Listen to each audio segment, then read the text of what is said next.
있는지 9.19 군사합의를 중심으로 우리 바른사회 시민회의 공동대표이기도 하시고요. 군사안보 전문가십니다.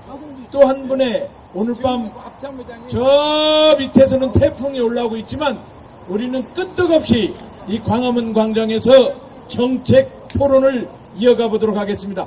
김태우 교수님을 북핵 전문가라고 해주셨는데요. 자, 그리고 한 가지 더. 여러분 스마트폰 켜세요. 스마트폰 켜시고 유튜브 켜세요. 켜는 게 맞나 이게? 뭐 누르면 되지. 펜앤마이크 들어가세요. 동시 접속 조수가 몇 명인가 보세요. 아, 놀랍니다. 예, 지금 펜앤마이크에서 정말 전국적인 시청자들이 이걸 같이 보고 있다. 우리 여기 모여있는 150명이 아니다. 정말 수천 수만 명이 함께하고 있다. 이 말씀 드리면서 우리 북핵 전문가 김태우 교수님 모셔 올리도록 하겠습니다. 어서 올라오십시오. 안전하게 올라오십시오. 자, 여러분 큰 박수로 청해 듣고 30분 얘기하시고요. 30분 질의응답 하도록 하겠습니다. 예, 부탁드립니다. 제가 오늘 시계를 까먹고 안 가져와가지고 시계 좀 빌려주시죠. 제가 예, 40분이. 아이고, 감사합니다. 뭐 소개 말씀 계셨습니다만은 저는 핵 문제, 핵 전략을 전공한 사람이고요. 안보 문제를 연구한 사람이고, 지금은 바른사회 시민회의 공동대표, 그리고 우리 조영호 총장님 모시고 이 대수장, 대한민국 수호 예비역 장성단 전략위원으로 활동을 하고 있습니다. 오늘 제가 드릴 말씀은 주로 안보 얘기지만, 뭐 그 안보 얘기 뭐 어마어마하게 큰 얘기를 이 시간에 다 못 드리겠죠. 그래서 제가 9.19를 중심으로 말씀을 드리겠는데, 먼저 제가 조국 얘기를 잠깐만 좀 해야 될 것 같아요. 요즘 뭐 이 조국을 지키기 위해서 저 조국을 버려야 한다는 얘기가 자꾸 나오는데, 이게 뭐 이쪽에서도 뭐 조국을 살리기 위해서 조국을 버리자 그러고, 저쪽에서도 조국을 살리기 위해 조국을 버리자 그러고, 이게 막 헷갈리는데 가만히 보니까 이게 서로 뒤바뀐 것 같아요. 뒤바뀐 것 같아요. 그리고 또 우리 아들 딸들은 그래요. 조국의 아들 딸 때문에 조국의 아들 딸들이 분노하고 있다. 이게 무슨 소린가? 제가 이런 얘기를 들으면서요, 제가 뭐 조국 그 얘기는 제 전공 분야가 아니라서 제가 오늘 뭐 언급하지 않겠습니다만, 걱정이 한 가지가 있어요. 걱정이 생겨요. 자, 우리가 문재인 정부가 들어서서 경제 망치고 안보 망치고 대한민국 그냥 다 망치고 있는데, 그러면 조국 때문에 지금 막 국민들이 들고 일어나서 문재인 타도하자 그러는데, 그럼 조국 문제가 해결되면 어떻게 할 거예요? 만약에 저 사람들이 아이고 이러다가 안 되겠다, 조국 그냥 내려앉히자, 이렇게 내려앉히면 다시 지지율 올라가고 또 괜찮아지는 거예요? 아, 이거 정말 보통 문제가 아니에요. 네, 보통 문제 아니에요. 그래서 저는 안보 전문가로서 안타까운 게 그거예요. 우리 국민이 이 정부가 안보를 이렇게 철저하게 망치고 있다는 것을 좀 안다면 조국하고 아무 관계없이 저 사람들 일 못하게 만들어야 한다는 생각을 할 텐데, 맞습니다. 참 안타까워요. 안타까워요. 네? 아니 뭐 여론조사 뭐 기관 뭐 뻔하잖아요. 뭐 수치 조작하고 있는 거 다 알잖아요. 우리 아는데, 그게 조작이 됐고 과장이 됐다 하더라도 저는 대한민국 안보가 이렇게 망가지는데 어떻게 10% 5% 지지율이 나오는가, 정말 의심스러워요. 정말 의심스러워요. 교육 때문에 그렇습니다. 교육. 그래서 저희 같은 전문가들이 이렇게 열심히 다니면서 얘기를 하는데, 여러분들께서도 공감하시면 열심히 전파를 해 주셔야 합니다. 예. 그렇게 하시겠죠? 예. 예. 제가 이제 9.19 얘기를 하겠습니다. 우리 조영호 사무총장님 여기 계시지만, 그저께 대수장, 대한민국 수호 예비역 장성단에서 전 현직 국방장관을 고발했습니다. 예, 송영무, 정정두 두 사람을 고발했습니다. 그 이유는 9.19 남북 군사 합의가 너무나 이적성이 많다. 대한민국을 팔아넘기는 것이다. 이렇게 해서 고발을 했습니다. 그런데도 많은 사람들이 잘 몰라요. 지금 당장 아무 일도 생기지 않는데 그게 고발을 해야 될 만큼 심각한 것인가? 그걸 국민들이 몰라요. 그걸 몰라요. 그 군 원로 선배들이 자기 후배 군인인 전현직 국방장관을 고발하는 게 마음이 편하겠습니까? 그런데 고발을 했어요. 그만큼 심각해요. 저도 그 자리에 있었습니다. 저도 국회 회견할 때 저도 있었습니다. 그 심각성을 제가 말씀을 드리겠는데 약간 군사 용어가 나오더라도 오늘 공부한다고 생각하시고 잘 한번 들어봐 주십시오. 저는 원래 이 소문이 좀 나 있는 사람입니다.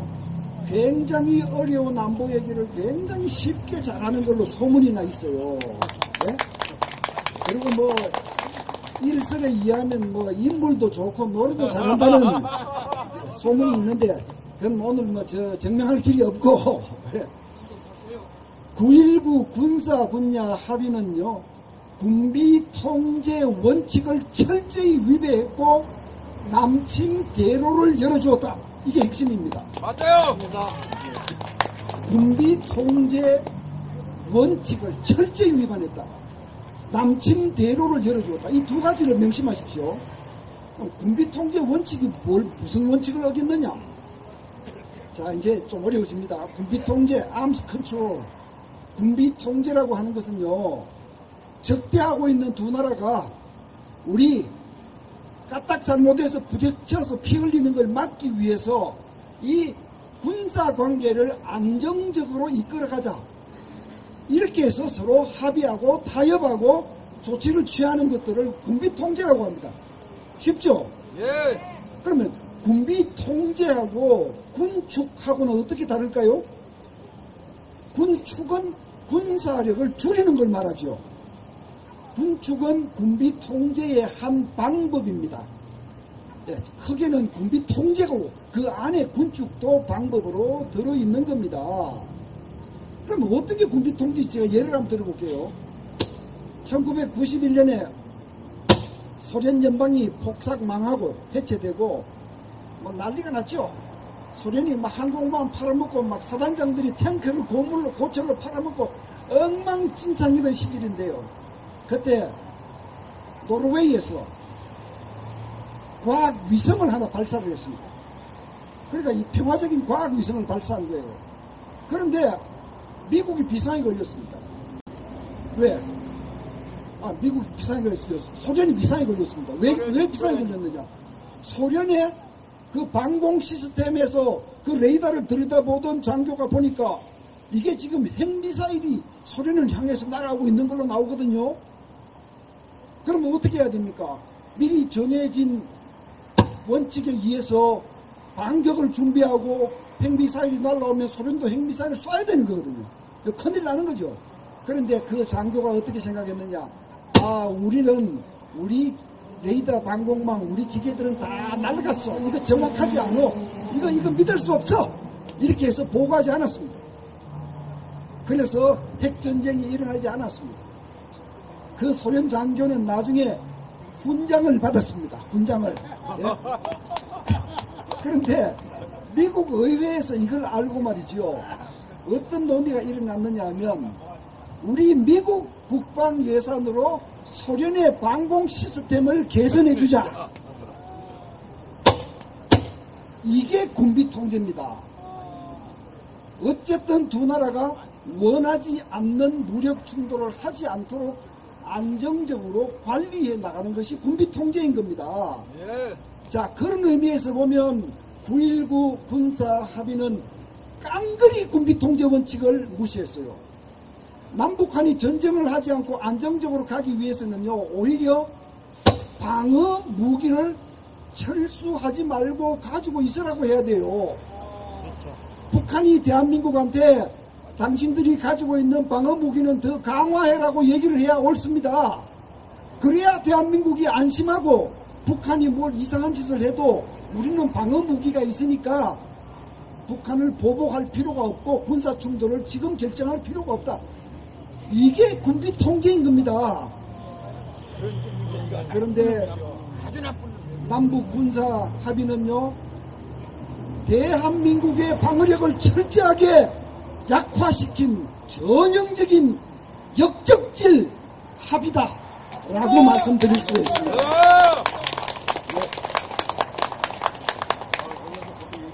또 한 가지가 있습니다. 군비 통제의 원칙을 결정적으로 어긴 또 하나가 있습니다. 여러분께서는 만약에 여러분들은 다 정상적인 훌륭하신 시민인데 무슨 운명의 장난에 의해서 강도하고 이웃을 하고 산다고 생각해 보십시오. 자, 이 강도한테 지난 수십 년 동안 여러 번 강도질을 당해서 이 시민의 집에는 CCTV도 있고 또 이 전기장치도 있습니다.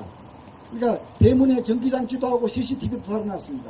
그런데 어느 날 이 강도가 턱 오더니만 니캉 내캉 우리 다 공정하게 CCTV 달지 않기로 하자. 그렇게 해서 합의를 떡 하고는 공정하다고 얘기하면 그게 공정한 거예요? 아니요.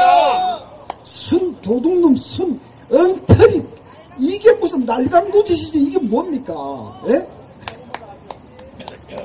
대한민국은 북쪽을 향해서 침략 침공한 일이 없고 무력 도발을 한 일이 없습니다.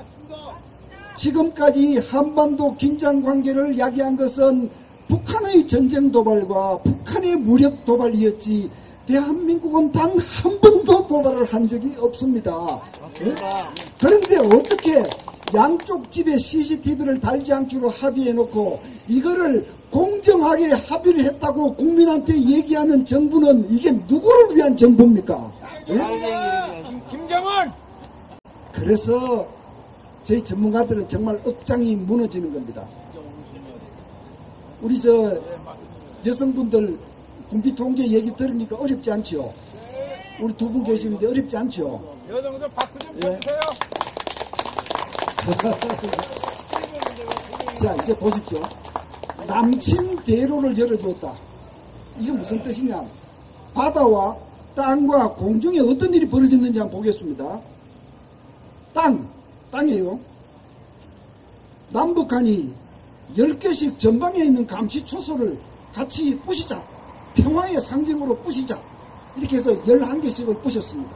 그래 놓고는 남북한이 꼭 같은 숫자로 감시초소를 철수했으니까 굉장히 공정하다. 우리가 그랬죠. 공정하기는 개나발이 공정하냐. 예? 북한의 감시초소는 160개가 넘고 우리는 60개인데 그게 11개씩 같이 철수하면 그게 공정한 거냐. 예? 이게 이렇게 국민을 속이고 있어요. 그리고는요, 앞으로 이런 합의가 또 나올 수 있습니다. 우리 니캉 내캉 공정하게 니도 20km 30km 군대를 뒤로 물리고 우리도 공정하게 30km 뒤로 물리고 등거리 등면적으로 뒤로 물리자. 그렇게 하면 중간에 부딪힐 수 없는 완충지대가 생기니까 한반도 안정에 크게 기여할 것이다. 이제 이런 얘기들 지금 하고 있을 거예요. 모르겠네도. 자, 그렇게 되면 어떻게 되는지 아세요? 판문점에서 평양까지 직선 거리는 147km. 판문점에서 서울까지 직선 거리는 52km. 우리는 북한이 나쁜 마음을 먹고 기습을 해서 한 번 밀리면 곧바로 낭떠러지고 패망입니다. 곧바로. 그러나 북한은 물러설 여유가 있고 공간이 있습니다. 이런 합의를 또 하려고 또 짓거리를 벌릴 거예요. 네? 절대로 이런 합의를 해서는 안 되는 겁니다. 육지에서 벌어지고 있는 일들이 심상치 않아요. 지뢰를 제거했고요. 한강 하구를 공동 이용 지역으로 합의를 하고 서둘러서 남북한 전문가들을 배에 태워가지고 그게 수로 조사를 했어요. 여기는 수심이 얼마고 여기는 배가 다닐 수 있고. 우리가 딱 보고는요, 이 사람들이 정말 미쳐도 보통 미친 게 아니네. 아니 말이야 그럴싸하지요. 뭐 남북한이 교역을 많이 해야 되고 뭐 통상을 많이 해야 되고, 아니 남북한에 교역할 항구가 없습니까? 예? 남북한 항구가 거리가 그렇게 멉니까? 남포가 있고 인천이 있고 목포가 있고 다 왔다 갔다 할 수 있는데 무엇이 그렇게 급해서 한강 하구에 수심조사부터 합니까? 그 지역은 지금까지 유엔사가 관장해온 중립지대 아닙니까? 이 지대에 북한의 소형 잠수정들이 드나들 수 있는 길목을 다 알려준 거 아닙니까? 그래요. 예? 이게 무슨 짓거리예요 이게? 예? 아니 남북한에 배가 오갈 수 있는 항로가 없어서, 항구가 없어서, 길이 멀어서 이 짓을 이렇게 서두른다는 얘기예요. 이래서 저희들은 묻고 있습니다. 문재인 정부 당신들의 정체성은 도대체 뭐냐? 알고 있습니다. 누구를 위해서 일하는 정부냐? 이런 식으로 국민을 기만해도 되는 것이냐? 이런 질문을 저희들은 끊임없이 하고 있는 겁니다. 자, 이제 바다에서 어떤 일이 벌어지는지 한번 보십시오. 바다. 서해 바다에 남북한이 평화수역을 정해서 여기에는 포사격도 하지 말고 훈련도 하지 말고 뭐 쫙 해. 근데 국방부에서 발표를 이렇게 했어요. 남북한이 덩거리 또 NLL 군사 분계선 해상 분계선을 중심으로 해서 남북한이 같은 거리로 이렇게 정했다. 그런데 그 거리를 재보니까요, 북한은 50km까지 안 올라가고 밑으로는 85km가 내려왔어요. 우리 남쪽 바다가 더 깊이 내려와 있어요. 그런데 대한민국의 모든 핵심은 지금 서해안가에 있는 수도권에 몰려 있는 거 아닙니까? 예. 우리의 인천 수도, 이 수도권이 대한민국 인구의 절반, 대한민국 국력의 70%를 포용하고 있는 것이 우리 수도권 아닙니까? 맞습니다. 이 수도권에 가까운 서해안 지역에 우리 바다를 더 밑으로 파고 내려왔어요. 이런 놈의 합의가 어디 있느냐라고 항의를 하니까 또 국방부에서 어떻게 얘기를 했느냐. 북한 황해도에 있는 황해도 육지에 배치된 북한의 군대들도 제약을 같이 받게 되어 있다. 이렇게 기자회견에 설명을 했어요. 그래서 그거 한번 보자. 합의문 한번 보자. 어떤 게 있는지. 합의문에 그런 얘기 없어요. 없어요. 북한은요, 합의를 한 것도 지키지 않는데 합의 안 한 걸 알아가지고 해줄 줄 알아요? 말도 안 되는 짓거리를 했어요. 자, 황해도에 있는 북한 4군단이 있습니다. 이 4군단이 황해도에 뭐 비행장도 여러 개가 있고 야포, 해안포 굉장한 무기들이 거기 배치되어 있는데 이 무기들은 9.19 군사합의에 아무런 지장도 받지 않고 그대로 다 있습니다. 그런데 우리 바다를 지키는, 외로이 우리 바다를 지키고 대한민국 수도권의 옆구리를 지켜주는 서해 5도 우리 군인들은 훈련 제대로 못하고 함포 사격 못하고 자주포 사격 훈련 못하는 겁니다. 지금 백령도에 있는 우리 해병용사들이 K9 자주포, K9 신문보수 아시지요? 대한민국이 만든 자주포입니다. 네. 이게 우리 백령도에 있는 우리 해병부대에는 주력 무기예요. 북한이 도발하면 그거 가지고 맞받아 쳐야 되는 거예요. 근데 그거 지금 연습 못 합니다. 포격 훈련 연습 못 합니다. 그럼 어디서 해야 되느냐? 육지에 나와가지고 다른 부대에 있는 K9 자주포를 가지고 포격 훈련을 합니다. 그런데 자기가 만지는 기계가 아니고 다른 남의 기계를 가지고 연습했는데 진짜 상황이 벌어지면 자기 포 가지고 정확하게 맞출 줄 압니까? 예? 이게 지금 이런 어처구니없는 일이 벌어지고 서해안을 이렇게 허술하게 만들고 게다가 그 안에 합의 내용을 보면 이렇게 되어 있습니다. 남북한 서해 평화 수역은요, 그 경계선은 앞으로 남북한이 군사위원회를 만들어서 구체적인 경계선을 협의한다고 되어 있어요. 그러면 지금까지 우리 병사들이, 우리 장병들이 피를 흘리고 지켜온 NLL 북방 한계선은 다 뭐란 얘기입니까? 지금까지 우리가 피땀을 흘리면서 지켜온 이 해상 경계선을 일시에 형해화시키는 이런 조항이 그 안에 들어있어요. 이거 헌법 위배 아닙니까? 벌써 대통령은 국토 수호의 의무를 집니다. 헌법 제66조에. 그런데 어떻게 이런 문서에 서명을 하고 돌아옵니까? 예? 이런 문서에 서명하고 돌아온 우리 국방장관은 우리 국방장관 맞습니까? 예? 당첨입니다. 그래서 우리가 피통이 터지는 거예요. 그래서 하늘에 어떤 일이 벌어지는지 한번 보십시다. 하늘에 아마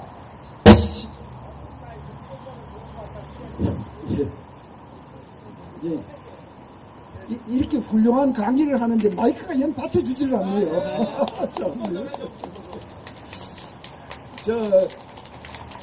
여러분들 뭐 신문 보셔서 아시겠지만 비행금지구역이라고 정했습니다.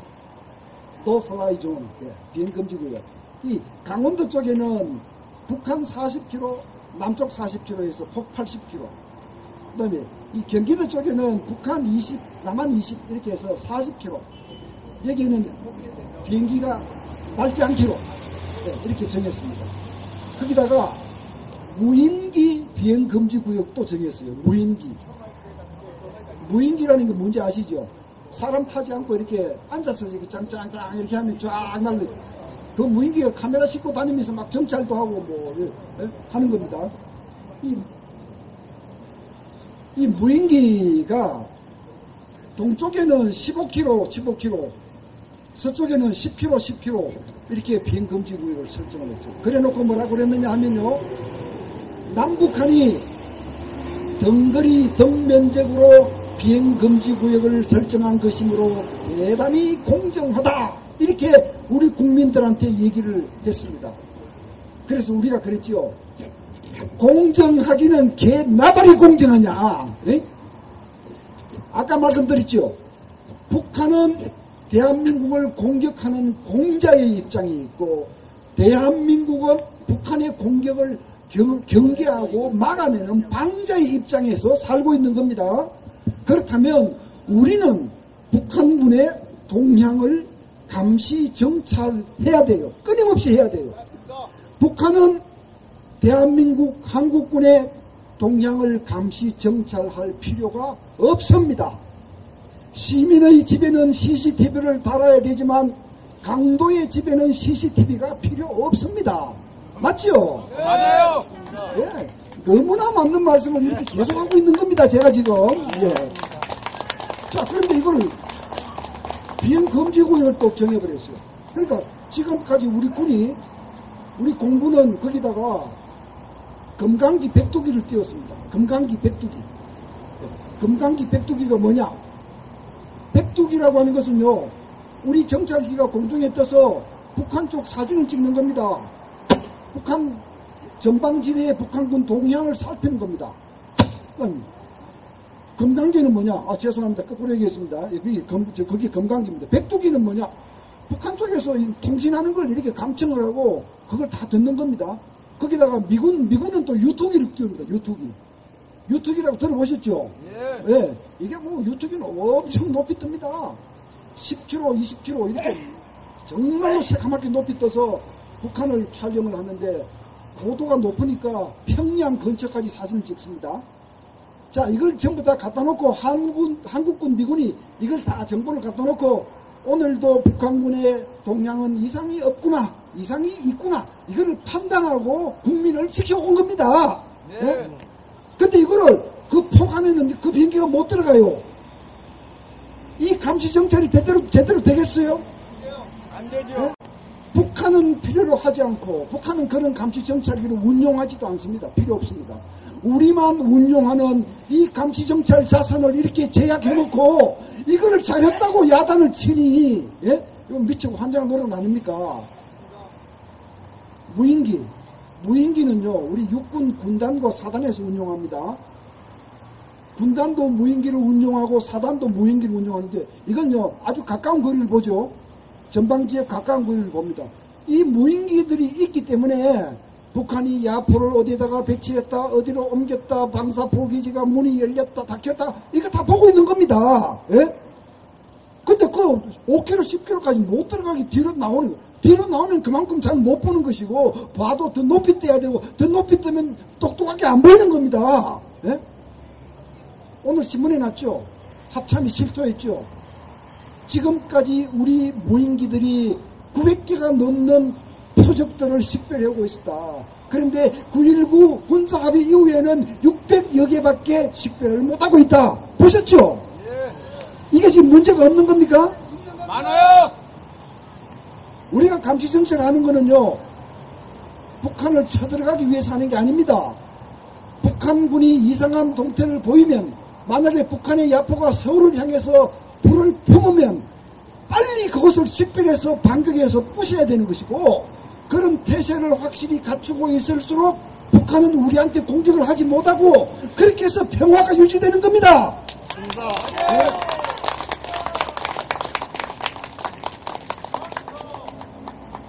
이게 북한군에게 땅과 바다와 하늘을 열어준 것이 아니고 무엇입니까? 이런 합의를 하고 와서 잘했다고 선전하고 거들먹거리니 그렇게 해서 만들어진 것이 바로 대한민국 수호 예비역 장성단입니다. 대한민국 수호 예비역 장성단이 만들어진 직접적인 이유가 9.19 군사분야 합의라는 것을 저도 그 처음부터 지금까지 계속 관여하고 있는 사람이기 때문에 제가 이 자리에서 똑똑히 정언을 드리고요.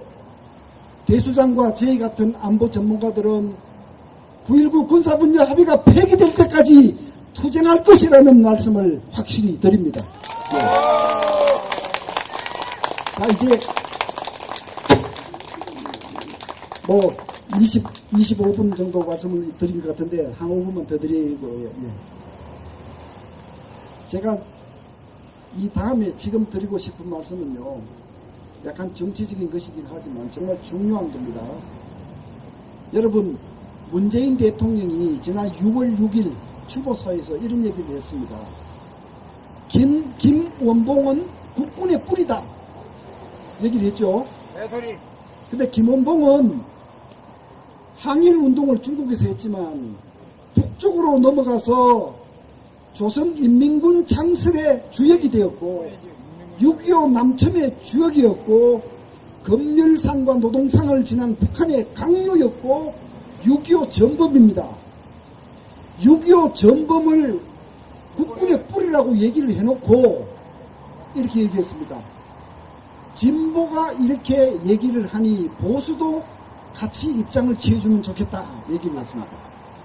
제가 여러분한테 질문을 드리는 겁니다. 김원봉이를 국군의 뿌리라고 봐야 한다는 것이 그게 진보입니까? 아니요. 진보입니까? 좌파입니까?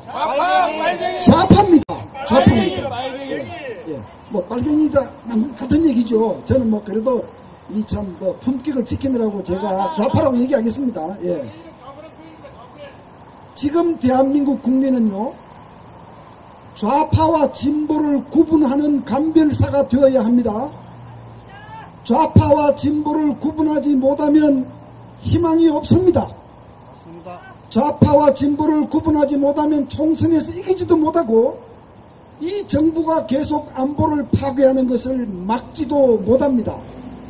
우리 수많은 젊은이들이 자기가 진보인데 저 사람들도 진보라고 하니까 저 사람하고 나하고 한편인갑다 이렇게 착각하고 선거가 되면 표를 찍어주는 이런 현상을 막지 못하면 우리는 대한민국 안보 파괴를 막을 수가 없습니다.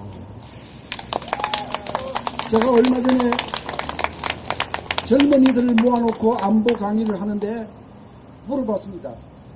너희들 중에서 진보라고 생각하는 사람 손들어라 하니까 거의 전체가 다 손을 들더라고요. 거의 전체가. 그래서 다시 물었습니다. 너희들 중에서 지금 대한민국의 자유민주주의와 시장경제체제를 없애고 사회주의 체제로 바꾸기를 원하는 사람 손들어라 하니까 한 사람도 손들지 않아요. 이게 죄 없는 아무 문제 없는 내 국민 내 자식 진보들이 바로 그런 사람들입니다. 이 사람들이 문재인을 찍게 했어야 되겠습니까? 안 돼요. 네? 그래서 확실히 구분해야 됩니다. 보수와 진보는 보수라고 하는 사람들과 진보라고 하는 사람들을 구분하는 스펙트럼에서 보수는 과거의 가치와 간섭들을 함부로 버리지 않는 사람들이 보수고요. 진보는 가급적 변화를 많이 받아들이면서 가보자. 이게 진보거든요. 이 사람들의 목표는 다 대한민국 잘 되는 걸 원하는 겁니다. 보수와 진보는 아무 문제가 없는 내 국민들입니다. 다만 정책에 있어서 서로 경쟁할 뿐입니다. 그런데 대한민국 이상하게 좌우 스펙트럼에서는요, 우파, 오른쪽에 있는 사람들은 다 현 자유민주주의와 시장경제 체제를 지키려고 하는 사람들 다 우파 아닙니까? 예. 그러면은 통상적인 진보와 통상적인 보수는 다 우파인 겁니다. 좌파는 뭐냐? 이 체제를 허물겠다는 거 아닙니까? 허물겠다는 거. 허물고 쟤네들하고 비슷하게 가겠다는 거 아닙니까? 이 사람들은 좌파잖아요. 그런데 이 좌파들이 자기들을 다 진보라고 부르네요. 명함에는 다 진보라고 돼 있네요. 우리 이 기레기 방송들은 다 그 사람들을 진보라고 부르네요. 좌파 정당은 진보 정당으로, 좌파 정치인은 진보 정치인으로 다 불리네요. 이러니 우리 젊은 아이들이 헷갈려서 자기 소속이 어딘지를 모르고 있는데 이것을 깨우쳐주는 어른들이 되지 않으면 우리는 희망이 없습니다. 네? 감별사가 되는 방법을 몇 가지 말씀드리고 저는 말씀을 마치겠습니다. 곰곰이 생각해 보시면요, 감별사 여러분 하실 수 있습니다. 국보법을 없애자, 국가보안법을 폐기하자, 이렇게 주장을 하는데 이 사람이 국보법이 없어도 우리 체제를 지키는데 문제가 없어, 좀 더 개방적으로 가보자, 이런 생각으로 그렇게 주장하는 사람들은 진보입니다. 좌파가 아닙니다. 문제없는 진보입니다. 그런데 국보법을 없애야 대한민국 안보체제를 허물고 주체 통일로 가는 여건을 조성할 수 있다는 속셈을 가지고 그런 주장을 하는 사람은 좌파입니다. 맞죠? 예, 좌파입니다. 이게 아주 좋은 그 비교라고 그런 얘기를 합니다. 그런데 제가 질문 드리고 싶은 것은요, 작년 8월 7일자인가 어느 신문입니다. 내가 스크랩을 해놨습니다. 이 탱크 저지선 파중 의정부 그런 건 모두 없었지만은 3군단 기계화 사단이 배속된 3군단을 7군단을 후방으로 뺀다. 또 김포반도에 있는 해병 2개 사단을 뺀다. 이런 기사가 있었어요. 그런데 그것에 대해서 이 정부가 부인도 하지 않고 그 다음에 여론이 비등하지를 않아요. 그래서 굉장히 염려를 했습니다. 이제 그걸 한번 질문하고, 또 하나는 현 충일지사의 우리 국군의 족보를 바꾸려고 하는 그 만행, 반역행위, 그건 내가 증언할 수가 있습니다. 강복군은 김원봉이하고 강복군하고 아무 관계가 없습니다. 강복군 중국 주권하에, 영토 국권하에 강복군을 장사하게 된 한미 방어 조약이라든가 미일 안보 조약 같이 결국 협약이라는 협정이 있어야 됩니다. 그 바로 강복군 창설 바탕이 준승 구조라 해서 중국 정부와 우리 임시정부가 맺은 것이 있습니다. 네, 거기에 결국 이 강복군은 중국 군사위원장 장개석總統의 지휘를 받는다. 또 한 제도는 뭐냐? 한국 강복군 참모장은 중국 장성으로 한다. 또 하나는 뭐냐? 한국 강복군 경지장교는 중국 장교가 와서 한다. 이 세 가지가 들어가 있어요. 그래서 한국인으로서 강복군 참모장을 한 사람은 6.25 당시 개멸된 우리 국군을 한강 방어전에서 수소했던 김홍일 장군, 왕일서 장군뿐입니다. 그런데 이 자들이 그런 내용도 모르면서 우리 군인들을, 군대의 역사를 바꾸려고 이런 만행을 저질러요. 예, 참고로 말씀드립니다. 네, 박수 부탁드리겠습니다. 짧게. 네. 후반부 말씀은 당연하신 말씀이고요.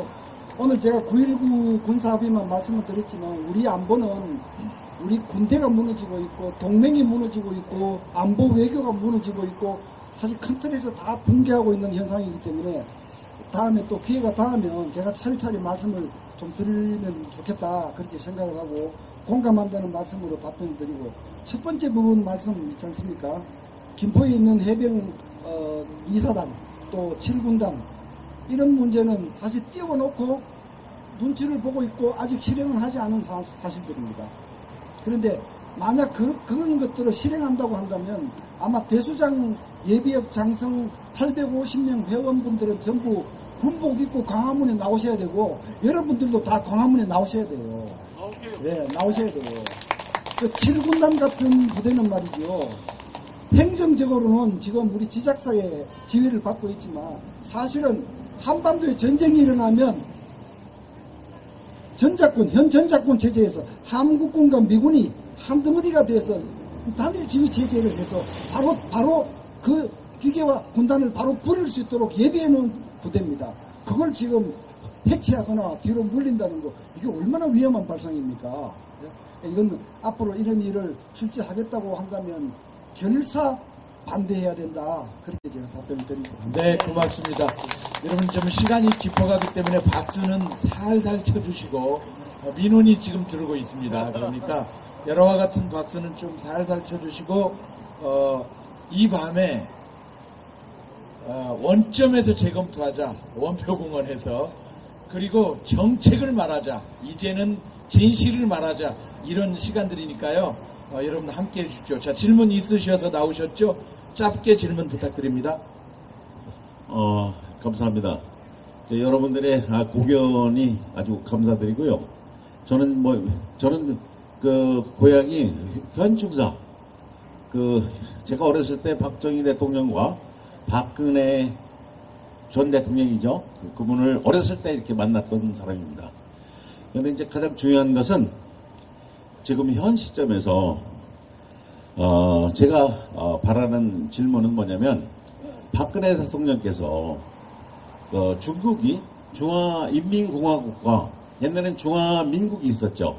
중화민국은 장개석 저기 있었고 중화인민공화국은 모택동 이후에 그 정권이었었는데 현재 중국이죠.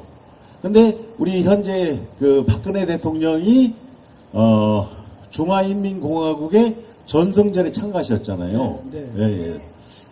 근데 저는 제 생각으로 봤을 때는 현재 정치적 입장으로 본다면 저건 상당히 좋은 제스처다 뭐 이런 생각을 했었는데 이 부분에 대해서 여러 가지 문제를 제기하는 분, 그렇지 않은 분도 있다 이런 생각을 하고, 요 문제하고, 요 문제 하나 하고, 근데 이제 그 남북 문제에 대해서 저는 조금 여러분보다 조금 젊어요. 그러다 보니까 요즘에 제가 어떤 를 겪고 있냐면 형제간의 싸움이 많아요. 요즘에 돈이 있다 보니까. 그래서 이거를 정리를 할 텐데 돈을 현행법에서 정한 것보다 내가 더 많이 줘도 노하고 더 내놓으라는 거예요. 근데 이럴 때 형제끼리 어떻게 해야 되냐. 이게 남북 간의 문제가 이거 똑같다. 이런 생각이 있어서 한번 질문을 드립니다. 예, 감사합니다. 남북 간의 문제는 아까 제가 말씀드린 정론을 지키면 됩니다. 저는 그렇게 생각합니다. 북한이 도발하면 강력히 대처해야 되고요. 북한이 행동을 잘하면 도와줄 수도 있고. 그러나 전제는 확고한 안보와 우리 국가 정체성을 지키는 것은 대전제로 늘 깔고 가는 것이다. 이게 우리 정론 아닙니까? 예, 그걸 지킨다면 사실 뭐 약간 좀 지나치게 도와줄 수도 있어요. 예, 근데 지금 이 정부는 그 정론을 까뭉개고 있기 때문에 저희 같은 사람들이 흥분을 하고 화를 내는 겁니다. 예, 그 원칙을 말씀드리고 중국에 관해서는요. 원칙대로 하면 된다. 뭐 그런 말씀이시네. 이 원칙을 지켜야 합니다. 우리가 중국이라고 하는 강대국과 미국이라고 하는 강대국 사이에 있는 것처럼 사실 그렇게 있죠. 그런데 중국은 대한민국의 안전을 보장해줄 위치에 있지 않습니다. 중국은 우리의 주적인 북한의 군사 동맹국입니다. 한반도에 전쟁이 일어나면 중국이 북한 편을 들지 우리를 도와줄 수 있는 입장이 아닙니다. 그리고 손자병법에도 나와 있습니다. 이웃하고 있는 강대국은 영토를 원하고 수직적 질서를 요구합니다. 멀리 있는 강대국은 영토를 요구하지 않고 영향력을 요구합니다. 이게 손자병법부터 나오는 얘기 아닙니까? 우리는 미국과 동맹을 맺어서 중국이 지나치게 대한민국을 강압하지 않도록 견제하는 것. 이게 우리가 가야 될 정론인 겁니다. 이게 얼라이언스 플러스 해칭입니다. 얼라이언스 플러스 해칭. 이 동맹을 중심에 놓고, 그러나 중국하고도 우리가 일부러 적질 수는 없잖아요. 가급적 친하게 지내기 위해서 노력한다. 그러나 만약 중국이 우리의 안보 주권을 침해하고 우리의 독립성을 침해하면 독침을 가지고 앙칼지게 대응해야 한다. 그게 얼라이언스 플러스 해칭입니다. 그러니까 중국하고 외교 역시 중요하고 필요하면 중국에 대해서 우리가 미소도 지어야 합니다. 그러나 동맹을 중심에 둔다는 이 원칙을 지켜야 한다. 예, 그렇게 제가 답을 드리겠습니다. 네, 아주 답변 명쾌하게 고맙습니다. 자, 질문, 잠깐만요. 그쪽, 조금 답변, 자, 질문 한 분 더 받겠습니다. 장군님 연설 너무 감명 깊게 들고 동감하는 거 없어요. 격하게 동감하고 응원합니다. 근데 제가 하나 질문인지 제안인지, 저는 애국가수인데요. 부강족을 노래 부르는 애국가수인데, 저는 가사에 나오는 게 대한민국은 단군 이래 가장 사는 나라 부강족이라는 얘기를 꼭 합니다. 그래서 지금 이걸 시세를 보시길 볼 때는 진보 편도 잘해주고 했는데 조금 난해한 게 있어가지고요. 저는 이렇게 가고 있습니다. 대한민국 수호 세력과 반역 세력과의 지금 전쟁이라 생각하는데, 그런 줄도 좀 얘기해 주시면 좀 편하게 들을 것 같아요. 그 진보 지금 그래서 장군님 얘기 잘 듣는데 조금 임팩트 있게 어디 가셔서 대한민국 수호 세력과 반역 세력과의 전쟁이다 이렇게 했을. 그럼요. 말이 필요 없는 질문이었습니다. 다시 정리를. 저는 대한민국 수호 예비역 장성단의 유일한 민간인 전문가입니다. 제가 장성 출신이 아닙니다. 그런데 많은 분들이 자꾸 장군이라고 불러서 그냥 그래서 대수장이 저보고 명예 예비역 장성 이렇게 불러주십니다. 그 지금 말씀은 너무나 맞는 말씀이에요. 제가 아까 말씀드린 보수와 진보, 아무 문제없는 보수와 진보, 다 대한민국 사랑하는 사람, 이 사람들이 바로 대한민국 수호 세력이고요. 저 사람들이 대한민국 파괴 세력이잖아요. 그러니까 우리가 우리 자식들한테 너희들이 진보를 하든 보수를 하든 다 좋아. 그러니 대한민국 수호 세력이 되어야 해. 우리가 다 같은 대한민국 수호 세력이야. 지금은 대한민국 파괴 세력하고 싸우고 있는 중이야. 이렇게 얘기를 해야지요. 그러니까 제가 보수 통합 이런 얘기 하지 마시라는 거예요. 우파 통합, 자유 세력 통합. 그러니까 지금 말씀대로 대한민국 수호 세력 통합. 이렇게 말씀하셔야 돼요. 맞습니다. 네, 자, 제가 질문 한 가지 드리겠습니다. 대한민국 수호 예비역 장성단에서 현직 국방장관을 고발을 했지 않습니까? 장관은 어찌 보면 대통령이 임명한 정치죠. 정무직이죠. 자, 반국가 행위자 기록 및 처벌에 관한 민간 기록소를 운영해야 된다. 저는 이런 주장을 하고 있어요. 그래서 교과부 공무원이 상급자 도장을 불법으로 속여서 찍고 교과서를 만든다거나, 그러니까 이 공무원들이 반국가 행위를 했을 때 우리가 날카롭게 찾아내서 기록을 해놨다가 나중에 처벌을 하자, 그런 제안인데요.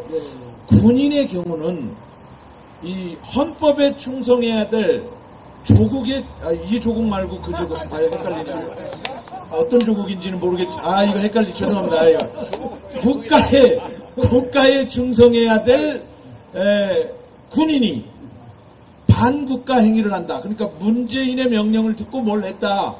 이거를 그 계급이 높은 국방부 장관뿐만이 아니라 대령, 대위, 소위, 병장 이런 사람들을 처벌할 방법은 없을까요? 우리 형법에 이적죄 처벌하게 되어 있습니다. 지금 그 헌법 조항을 들어서 고발을 한 겁니다. 그렇게 간단히 대답해 주시면 질문하는 제가 좀 아니, 무한해지는데 있습니다. 아니 설명을 좀 길게 해주셔야지. 제가 길게 그게 설명했는데 이제 지금 이 정권에서 예. 실제로 고발을 했다고 해서 조사가 얼마나 이루어질지 네. 뭐 처벌이 가능할지 이런 문제는 사실 별개의 문제로 보셔야 되고요. 네. 그러나 처벌할 수 있는 조항은 헌법에 있고 대통령의 책임을 물을 수 있는 조항은 헌법에 있습니다. 아하. 헌법 66조에 있습니다. 예. 그래서 그걸 들어서 국방장관을 고발한 건데 예. 요지는 이런 겁니다. 이 정부 동안은 아니더라도 네. 언젠가는 역사에서 문재인 정권 동안 국방장관들이 이적죄, 여적죄를 저질른가를 다시 판단할 수 있는 기회는 반드시 와야 하고 대통령이 과연 헌법이 명시한 국토수호 임무를 제대로 했는지를 따져볼 기회는 반드시 와야 한다. 아니 그러니까 장관뿐만이 아니라 장관이 뭐 서류도 작성하고 그런 게 아니라 서류 작성해준 대령 말씀하실 것도 없이 다 있습니다. 밑에 병사까지 다. 다 처벌할 수 있다고 다 그런 처벌할 거예요? 수 있죠. 그러면 기록해놓을까요 우리가? 네, 기록하십시오. 여러분 바로 반국가 행위자 기록 및 처벌에 관련된 민간 기록서를 지금 우리가 만들어야 그래서 1명, 2명, 3명 소위 대위 저 5급 공무원 상관 이렇게 하나씩 기록을 해나가면 공무원들이 국가에 충성하지 문재인한테 충성 안 함으로 인해서 나라를 지킬 수 있다. 동의하십니까? 그걸 우리가 합시다. 네. 교수님 어떻게 네, 생각하십니까? 좋습니다. 좋습니다. 예. 그러면 여기 계신 분들이 동의를 해주셨기 때문에 총회를 해야 될 거 아니에요. 아니 그건 그저 민간 기록소 만드는 총회. 자, 여기는 광화문 광장입니다. 여기 펜앤마이크가 동시 접속자 15,000명이 지금 보고 있습니다. 이 정도면 JTBC 시청률입니다. 예, 예. 그리고 여기 올프레스에서 와가지고 또 이렇게 총 보면 2만 명 정도가 보더라고요. 보니까 또 유튜버들이 굉장히 많이 와 있는데요. 이제는 진실을 말하자. 이제는 국가 비전을 말하자. 조국 문재인 퇴진 국민행동이 준비한 대한민국을 살리기 위한 방법은 바로 이렇게 행진하고 태극기만 드는 것이 아니라 구체적인 정책을 가지고 밤새 토론하고 시민과 함께하는 것, 국민과 함께하는 것, 그거 아니겠습니까, 여러분? 네. 자, 마무리 말씀 부탁드리고 다음 순서를 이어가도록 하겠습니다. 어떠셨습니까? 이렇게 많은 분들이 끝까지 참여해 주시고요. 전국적으로, 예. 제가 아까 말씀드렸던 네. 박근혜 대통령의 2015년도에 중국, 예. 네, 중국 전승절 참여한 의미와 아까 그거 답변했는데요. 안 했어요. 했어요. 했어요. 아까 답변했으니까. 얘기했었죠? 예, 했었어요. 이제 방송 다시 보시면 됩니다. 예, 예. 저는 박근혜 대통령께서 전승절에 막리에 올라가는 걸 저는 찬성하지 않았습니다. 그러나 그렇다고 해서 박근혜 대통령이 동맹을 허투루 대하지 않았습니다. 예, 그렇다면 얼라이언스 플러스 해칭이라고 하는 테두리 안에서 행동을 했다. 이렇게 저는 해석을 그게 외교거죠. 하고 있습니다. 네. 제가 마무리 말씀을 드리자면 마무리 말씀 부탁드립니다. 지금 한번 돌이켜 보시면요, 지난 70년 세월은 대한민국한테 기적의 역사 아니었습니까? 그렇죠? 예, 참 국빈의 사회에서 세계 경제 강국으로 구성하고, 네. 그런데 지금 우리가 대한민국 파괴 세력인 좌파와 잘 싸워내지 못하면 그 기적의 역사가 끝날 수 있습니다. 네. 그래서 우리 모두 비상을 걸고 같이 협력하십시다. 감사합니다. 네, 김태우 교수님 때 여러분 고맙습니다. 정말 고맙습니다. 인원 들으니까 박수 크게 치지 말라고 그래도 자꾸 박수를 크게 치시는데, 예, 고맙습니다. 교수님 고맙습니다. 자, 여러분, 이제는 진실을 말하자. 이제는 비전을 말하자. 광화문 광장에서 시작한 이 시도가, 여러분, 첫 시도가 저는 지금까지는 대단히 성공적이라고 봅니다. 계속 성공적이기 위해서는요, 딱 저희는 계속 말할 수 있고요. 여러분도 계속 들을 수 있는데요. 전문가가 저 발전기는 2시간에 10분씩 쉬어야 된답니다. 그런데 이 발전기 끄면 다 가지 않을까 걱정이 돼서, 예, 오늘 새벽에 택시 타고 가실 거죠? 그렇죠? 예, 고맙습니다. 새벽에 택시 타고 가시고요. 대한민국의 새 기원을 만들어 봅시다, 우리가. 여기서 이제는 진실을 말하고 정책을 말하고 비전을 말해 봅시다. 전 국민이 지켜보고 있는 새로운 뉴 미디어 시대에 우리가 한번 이 밤을 줄기차게 지새며 정책을 얘기합시다. 화장실 10분간 다녀오십시오. 여기 수고하시는 경찰관사 안에 들어가면 화장실, 남녀 화장실이 구분되어 있고요. 또 여기 동화면세점 뒤쪽으로 가면 현관문을 열고 들어가면 바로 화장실이 있습니다. 딱 10분 후에, 예, 검찰 문제, 사법부 문제, 이 검사 출신 박인환 변호사님, 바른사회 시민회의 공동대표시죠. 박인환 변호사님 모시고 이어가도록 하겠습니다. 10분간 잠시 10분간 발전기를 껐다가 켜서 다시 시작하겠습니다. 고맙습니다. 예, 꼭 함께 해주십시오.